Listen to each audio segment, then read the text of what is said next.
De todas as coisas que eu imaginei que eu poderia sentir na minha experiência com uma sequência de sexta-feira muito louca, né? De achar legal, de achar nostálgico, de achar ruim, de sentir que simplesmente se bastaram em repetir a mesma dinâmica, de fazer um fanservice. Eu não imaginei que eu iria acabar saindo do cinema emocionado com o novo filme, né? De sair realmente ali com os olhos marejados, de ter ali chorado um pouquinho com Uma Sexta-feira Mais Louca Ainda. Gente, que título é esse desse filme?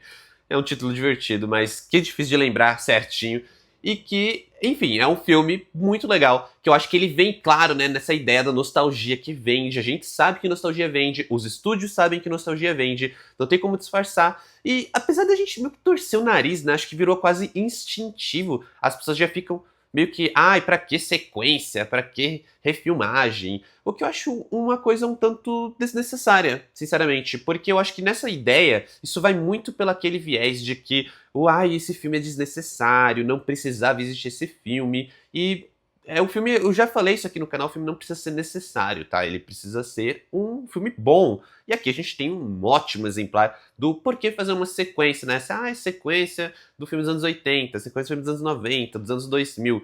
E às vezes isso acaba se justificando, porque Sexta-feira Ainda Mais Louca, Sexta-feira Mais Louca Ainda, é um filme que ele consegue se justificar, ao meu ver, ao trazer não apenas o elenco original, e eu digo assim, boa parte do elenco original ele está de volta, e pelo que eu entendi, os atores que não voltaram é porque os personagens não estão no filme, ou o contrário, mas assim, não tem aquela coisa do recasting, né, de troca de ator e tudo mais.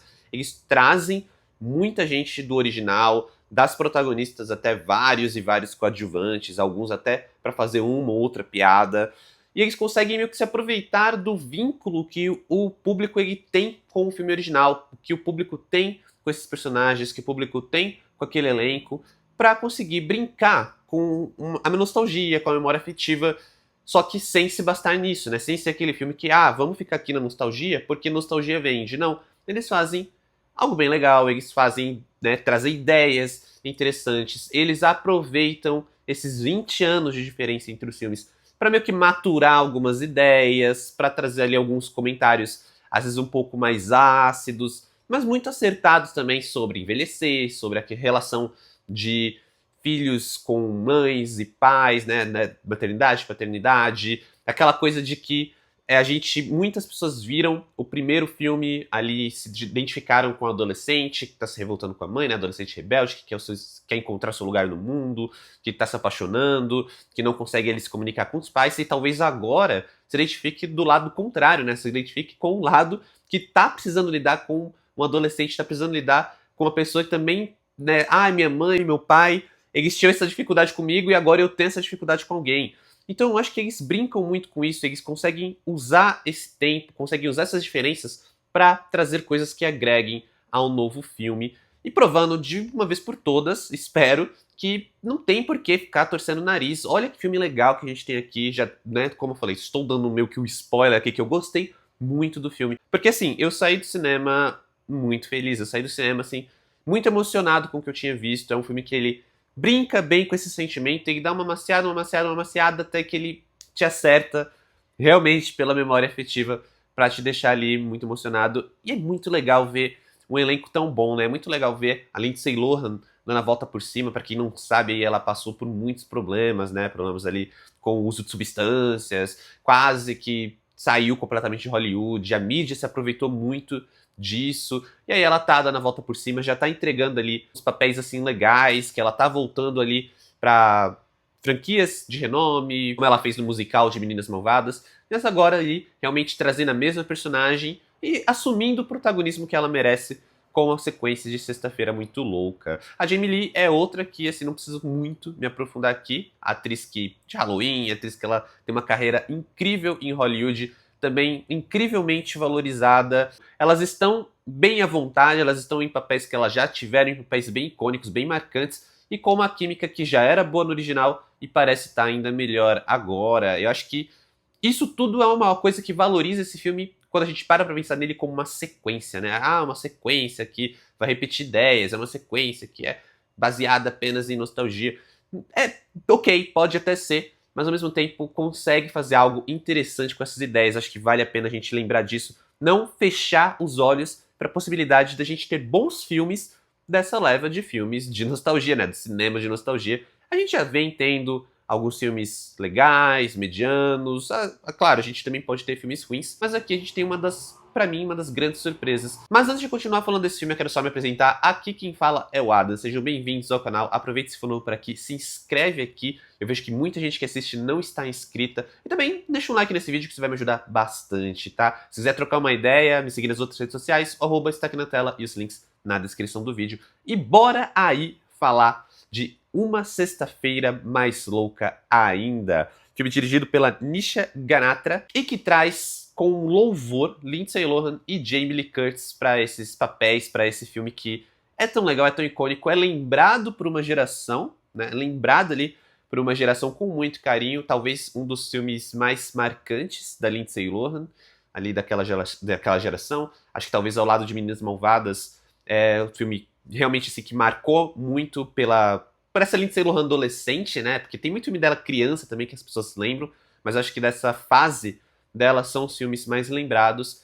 E assim, eu nunca imaginei que eu ia ver um Sexta-feira Muito Louca 2, vou ficar chamando assim que é mais fácil, mas ele é um filme que ele funciona muito bem, não só por causa da cartada da nostalgia, né? Porque ele é muito anos 2000, ele é um filme que traz muitos costumes dos filmes dos anos 2000, desde coisas que acontecem na obra, né? Pô, tem guerra de comida, acho que tem algo mais anos 2000 do que guerra de comida. Dá uma agoniazinha de assistir, mas era muito característico. Mas ele traz aqui, ali, por exemplo, os erros de gravação no final, que é uma coisa que parece ter se perdido, essa cultura de brincar com os erros de gravação e colocar ele nos créditos, ou colocar ele como um bônus, né? Principalmente na época do vídeo, assim, do VHS, do DVD. Meio que sumiu. Parece que a gente substituiu isso pela moda da pós-créditos, então não pode ter os erros de gravação para não tirar o público do filme, né? A gente não pode interagir com os atores por trás das câmeras, a gente não pode ficar vendo ali o making of, a gente tem que estar sempre ali atrelando os atores aos personagens.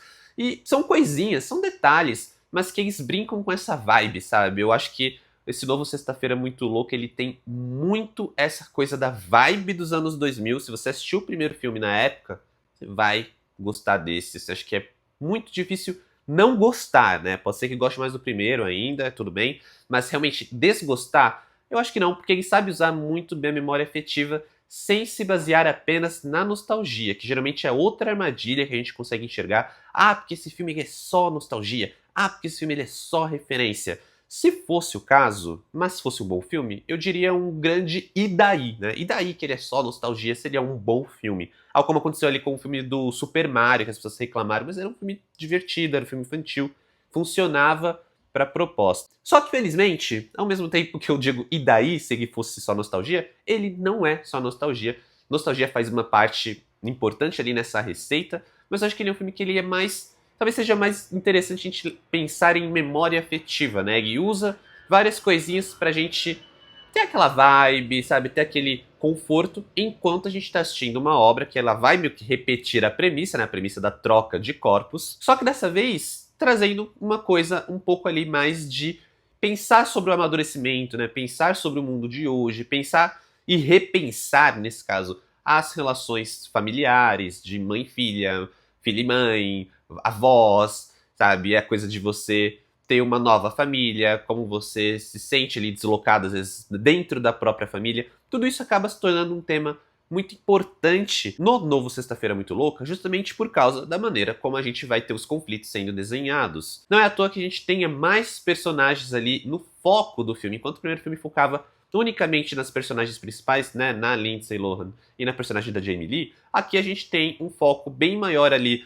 em outros personagens secundários, mas que servem para trazer novos conflitos, trazer novos pontos de vista, trazer novas reflexões. É um humor que reflete muito sobre essa questão da família, reflete muito sobre a questão de envelhecer também, tem muita piada e boas piadas sobre a questão da velhice, e isso é uma coisa que funciona muito porque a Jamie Lee Curtis, ela está completamente à vontade dentro desse papel. Dá pra ver que a atriz está muito à vontade com falar sobre envelhecer. E eu fico feliz porque ela tá se divertindo, ela tá claramente super se divertindo ali no papel, ela tá claramente muito à vontade com esse elenco, tanto o elenco antigo quanto o novo.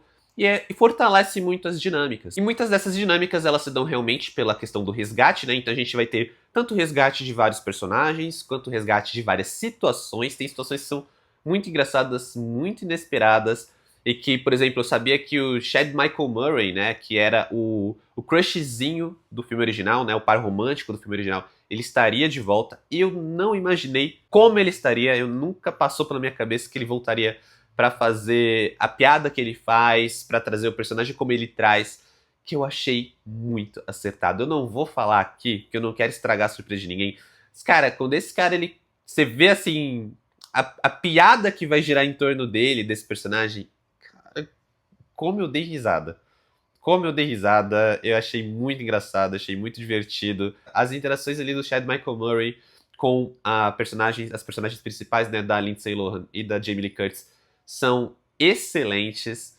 E, cara, sério, que divertido. Me pegou muito desprevenido. E outra coisa que me pegou muito desprevenido foi realmente como esse filme ele iria usar a nostalgia para desarmar essa questão da expectativa, assim. Eu tava ali super me divertindo com o filme, pô, legal, filme bom.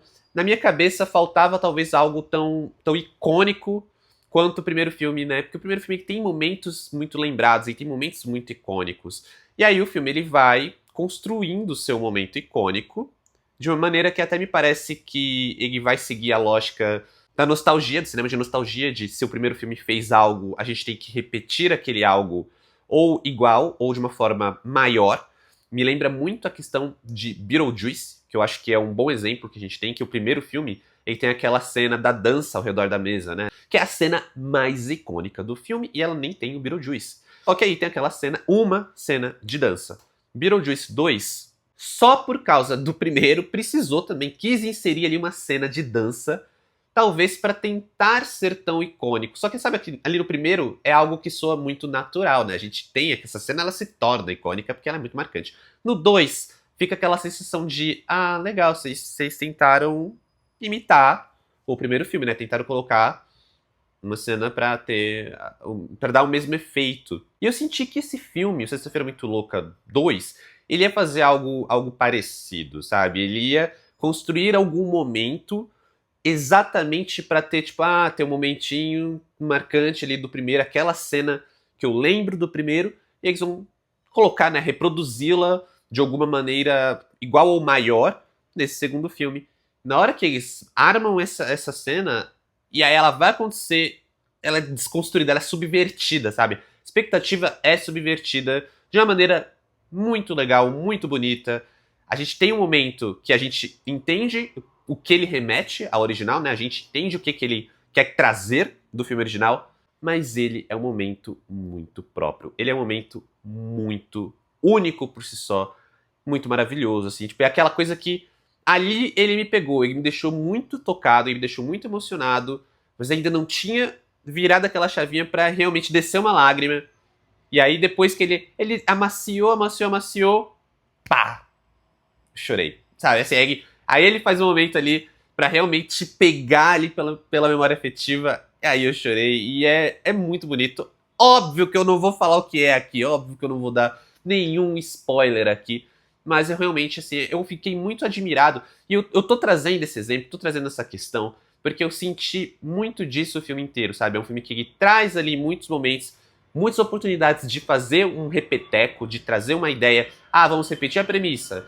Não, sabe? Não é uma simples repetição. Ah, vamos trazer esse personagem pra acontecer a mesma coisa. Não, também não é. Vamos trazer o Chad Michael Murray, que ele é o interesse amoroso. Vamos trazer de novo. Aí ele assume um outro papel no filme, tem uma outra participação, de uma forma de participação diferente, talvez, do que a gente esperava quando ele foi anunciado. E isso é muito, ao mesmo tempo que brinca com, tipo, criar uma personalidade própria para o filme, né? Criar uma coisa própria para a sequência, ela consegue engrandecer a obra em si, né? Consegue engrandecer esse filme de uma maneira individual. Acho que ele tem um valor por si próprio, mas também aquela coisa de você respeitar muito os personagens, né, que você tem ali, os atores, o espectador que vai com uma expectativa de ver um filme que faça sentido, que seja bom, que seja aquela coisa que, legal, eu tô vendo uma sequência de um filme que eu amei na minha adolescência, Mas assim, eu quero uma boa sequência, eu não quero simplesmente ver o que eu já vi refeito, sabe? Não, eu quero ver algo realmente legal. E eu acho que tudo isso acaba funcionando muito bem. Existe uma certa ode ao original, né? Uma certa reverência ao original, mas que em nada impede esse filme dele ter os seus acertos próprios. Ele tem toda uma fragmentação de história que eu acho muito interessante, porque ele cria pequenas dinâmicas, né? Tem a dinâmica entre a personagem da Lindsay Lohan e da Jamie Lee Curtis, mas também tem a dinâmica da personagem da Lindsay Lohan com a própria filha, dessa filha com uma outra personagem, que também tem uma dinâmica com a Lindsay Lohan, e aí eles têm uma dinâmica com um personagem masculino que volta aqui, interpretado pelo Manny Jacinto. Então esses personagens novos, eles trazem boas adições, as dinâmicas criadas são muito legais, a gente tem sempre, assim, bons momentos para os personagens individualmente, mas também para as duplas, para os núcleos, então para a dupla Lindsay Lohan, Jamie Lee, para Lindsay Lohan com a personagem, né, da filha dela, da Jamie Lee também com a neta, e aí a gente também tem a questão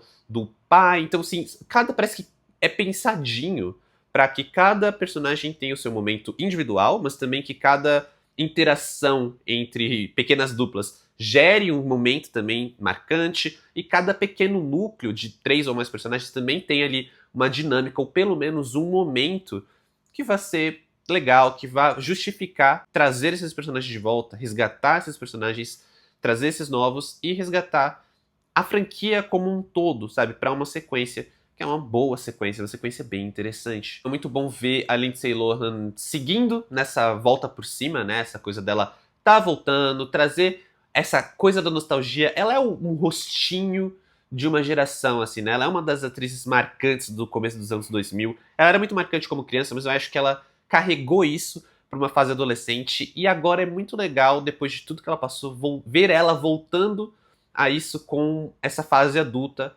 Ela tem bons filmes, ela tem muita comédia bobinha, mas que não necessariamente é ruim, mas ela também tem filmes legais. Esse é um dos filmes muito bons dela, assim, que eu colocaria como um dos melhores filmes dela, talvez. Tão bom quanto o original, o que já é dizer muito, porque às vezes a gente fica se apegado ao original, né? Pela nostalgia mesmo, pela coisa, pô, tipo, eu assisti na minha infância, é um filme que me marcou.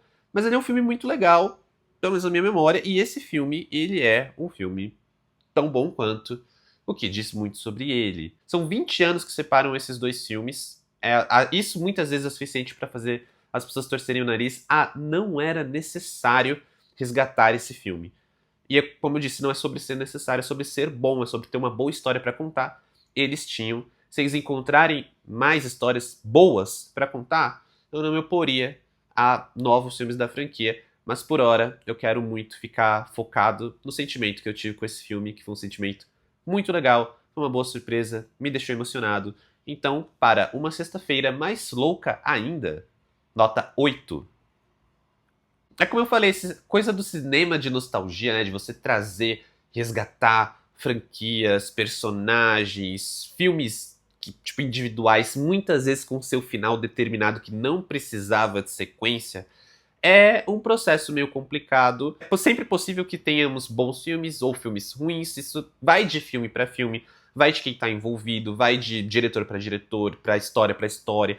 No final das contas, a gente tem filmes, né? A gente vai ter produtos e resta torcer para que eles sejam bons. No ano passado, a gente teve aí Beetlejuice 2, a gente teve O Alto da Compadecida 2, e eu vou dizer que, pelo menos para mim, Uma Sexta-feira Mais Louca Ainda é melhor do que esses dois que eu citei, pra você verem. Que são filmes que eu gostei também, eu não odiei nenhum deles. Mas me conta aqui se você já assistiu o novo Sexta-feira Muito Louca, o que você achou, ou a sua expectativa pro filme. Muito obrigado por assistir esse vídeo até aqui. Valeu, falou e até mais.